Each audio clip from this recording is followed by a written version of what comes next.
Da, da,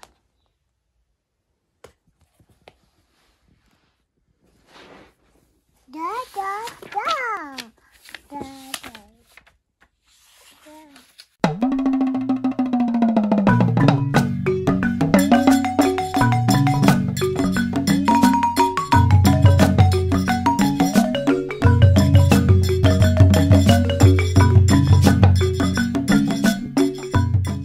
Hi, my name is Kimberly, and this video is about the current favorite books that my daughter Thandi likes to read with me. She is 23 months old, so she's almost 2 years old, and she really loves books because we read quite a few.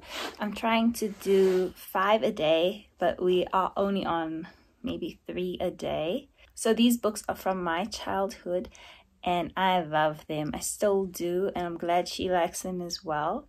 And I'll just show you what they are. So maybe you want to find these books if you can get them. I think they're really great. Go Dog Go.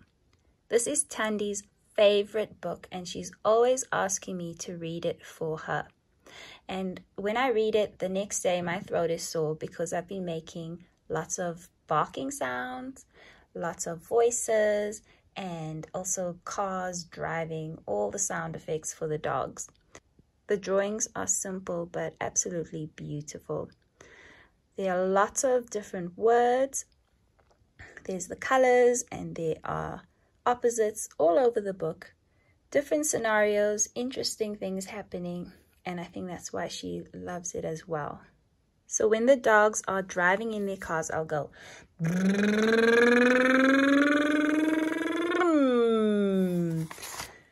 and then you turn the page and there's a little bird and a green line. I highly recommend this book, especially if it's read well. Don't just read it straight like that.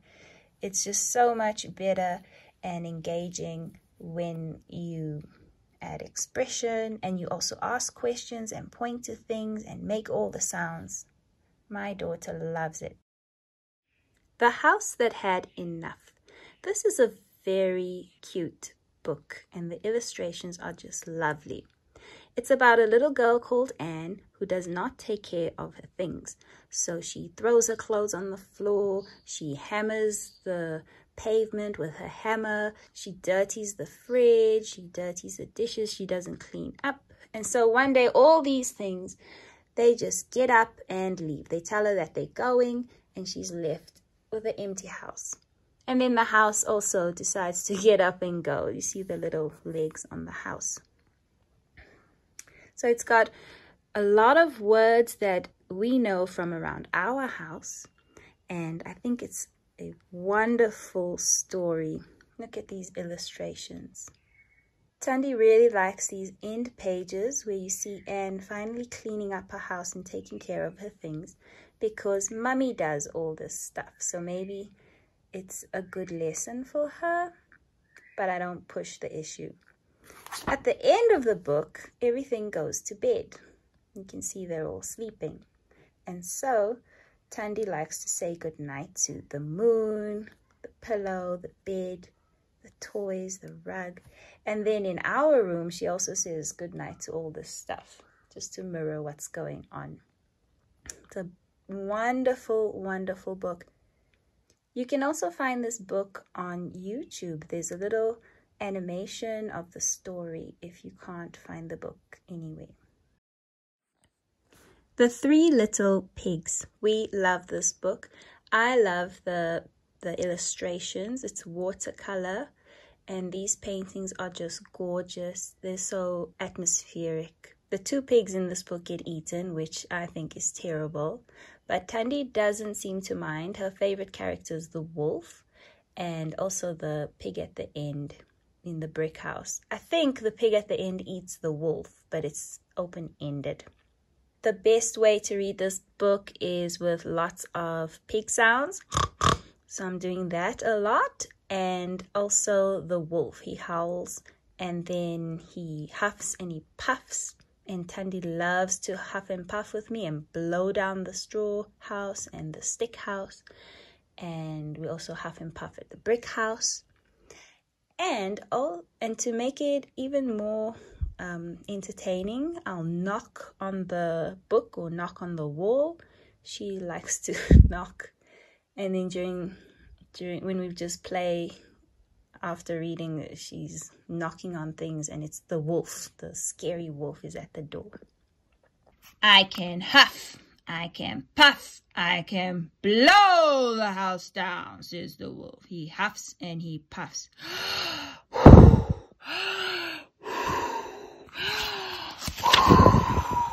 Down comes the house of sticks. So basically that's how I read it to her. Look at him. Oh, what a menace. The story of Goldilocks and the Three Bears. We are big fans of the Three Bears, not so much of Goldilocks because she's very naughty. The Three Bears have their porridge, and Thandi is familiar with oats because we eat it every day. So she gets excited about that part, especially parts about baby bear and mother bear.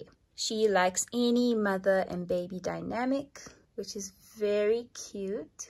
And anytime something bad happens to baby bear stuff, we are crying with him, whining with him, because we feel really, really bad for this little baby. This book is well loved. You can see that we have stitched the inside. My mother stitched the inside. She also taped up the sides of the book.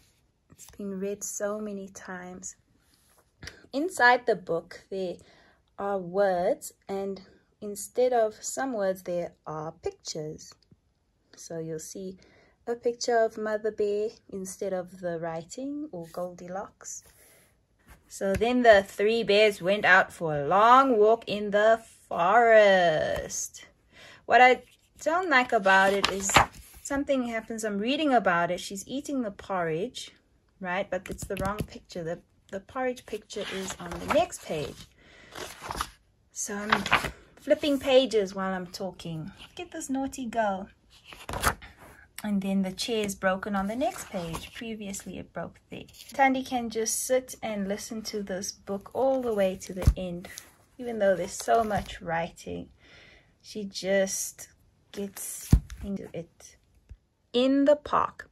So this is a book about colors. The story begins with the father reading to the children at night about an explorer in the jungle, and he's looking at all these colorful things. So then the next day, the whole family goes to the park and they play the game I Spy, looking for different things, different colors. These illustrations are so beautiful and detailed, and the composition of each artwork allows for the child to just follow around the page. You see her eyes follow and look at different things. So Thandi knows a lot of these words, and she's learned new words from this book. I think she likes it because there's so much happening in this park. There's also a lot of writing, but as long as you keep it interesting with expression and different voices for the family members, as well as sounds in the park like dogs barking, you can keep a child interested. We also like the very last page where there's a rainbow, because it rains in the park and then all the colors disappear, and in the end there's a rainbow. This has also been well read. You can see somebody cut this page randomly. Must have been me or my brothers. I also like this end page with all the pigeons. Here are some bonus books that Thandi likes. I thought they'd be too long, but she can sit through them and she'll ask for them again and again. The Pied Piper of Hamelin. A bit of a sad story. I don't even think anyone smiles in this book, but we really enjoy the rats.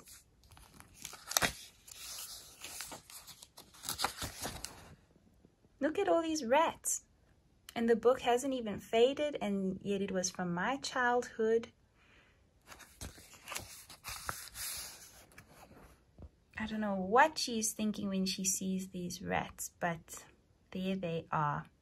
And I also make a little tune when the Pied Piper plays. So I'll go bap, bap, bap, bap, bap, bap, bap, bap, bap, bap, and a different tune for when he calls the children into the mountain. There's a little bit of a moral of the story. The mayor should have paid the Pied Piper. For sure, he should have. The Magic Porridge Pot. So this is beautifully illustrated as well with actual paintings, maybe acrylic or oil. And the story is about a mother and a daughter that get this magical porridge pot that creates porridge just when you say these words. And one day the mother forgets what the words are, the porridge is made, and it just keeps getting made. And the daughter's gone on a walk, so she can't stop the porridge, and the whole town gets covered in porridge. Thandi also likes this because, yet again, it's about porridge and oats, and we love our oats. The Big Pancake. This story is about a pancake that is made by a mother to feed her 7 hungry little boys, but the pancake does not want to get eaten, so he runs away, he rolls up and down the hills, and they chase after him. And then there's a cat that chases after him, and a rooster and a cow, and then there's also a pig in the end who tricks the pancake and he gobbles him up.